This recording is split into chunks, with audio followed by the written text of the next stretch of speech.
Hey guys, it's Marlo back again with yet another Funko Pop video review. This time it's for the Funko Masters of the Universe collection here. Now, I believe this is at least a second wave. I missed out on the original release, I guess, a few years ago, maybe? A year or two ago? But anyways, I missed those. I'm a huge Masters of the Universe fan. I have a bunch of the original figures from back in the day in the 80s.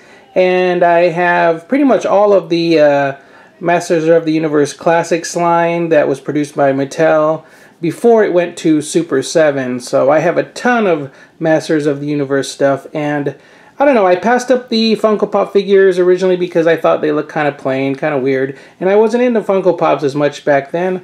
But now the newer sculpts like these are pretty impressive, and I'm really hooked onto Funko Pops, as you can tell. And I tried to pass these up too, but they just kept calling to me, so I couldn't resist. So, real quick, the new line here starts off with Belle Armor He-Man, number 562, followed by Belle Armor Skeletor, number 563. Then we have Merman. There is a Chase variation, which I hope I can find eventually.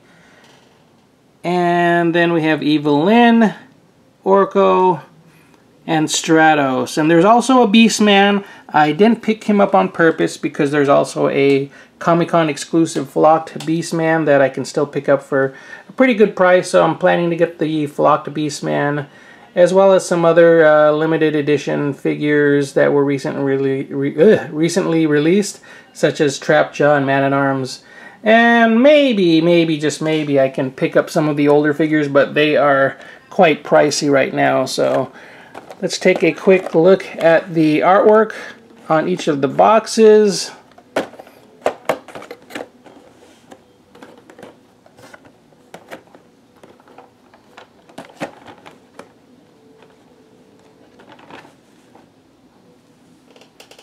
We have, again, Belle Armor He-Man, followed by Skeletor, Merman, Evil-Lyn, Orko, and then Stratos here.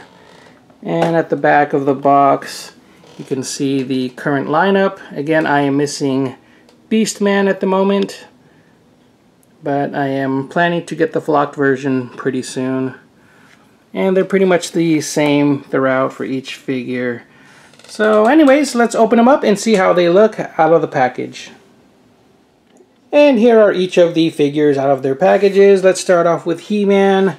We have Belle Armor He-Man, and he comes with a display stand.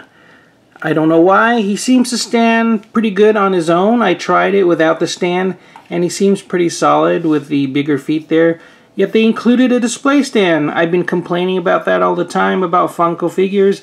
They should all just include display stands, whether they stand on their own or not. I think it's just really nice to have the display stands.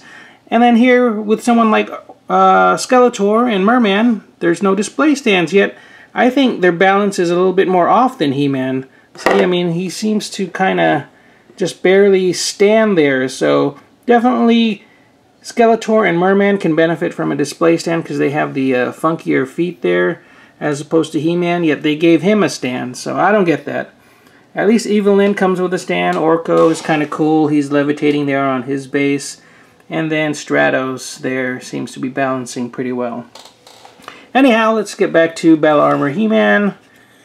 Really cool details there. They really captured the look of the classic Masters of the Universe figures. The shield there and the battle axe that He-Man used. The back of the figure there. Really great job.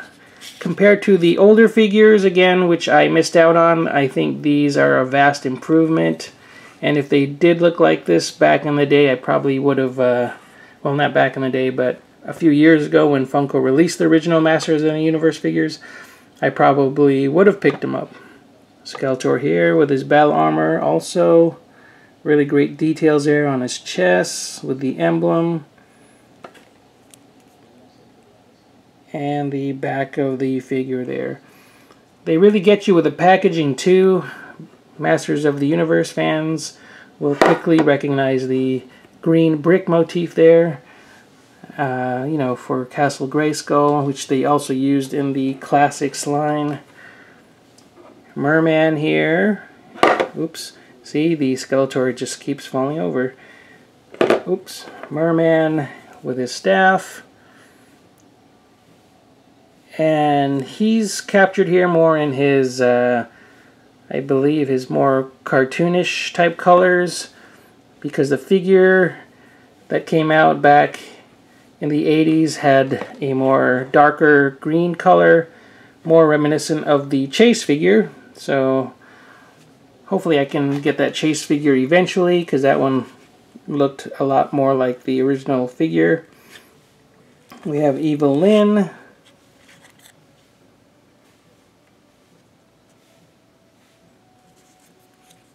And again, she looks more like the cartoon version. I believe the original figure had more yellow or something like that in her. And then the cartoon Orko. Really cool. Not much to him. He's a pretty simple figure, but if you're a fan of the animated series, you'll definitely want to get Orko. And then last but not least, we have Stratos.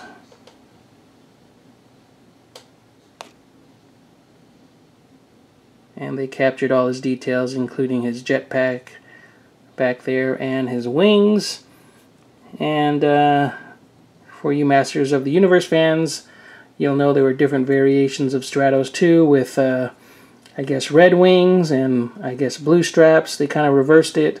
So I wouldn't be surprised if Funko kind of did that eventually, where they reversed the colors on the wings and straps. So we'll see. But anyways, this is the current line of Masters of the Universe figures, minus the Beastman. And I think they're pretty cool. So they're definitely a must-have for the Masters of the Universe fans out there. You can get them now. Hopefully you guys enjoyed this video. If you did, please give it a thumbs up, share the video, like the video. And if you haven't already, please subscribe to my channel. Alright guys, hope you enjoyed. Take care, happy holidays. Oh, and special shout out to my friend Joey, who helped me get all of these figures. Really big help in the community, having friends like Joey, who can, you know, help you find all the hard to get figures and whatnot, because this Funko collecting is pretty crazy. Alright guys, bye bye.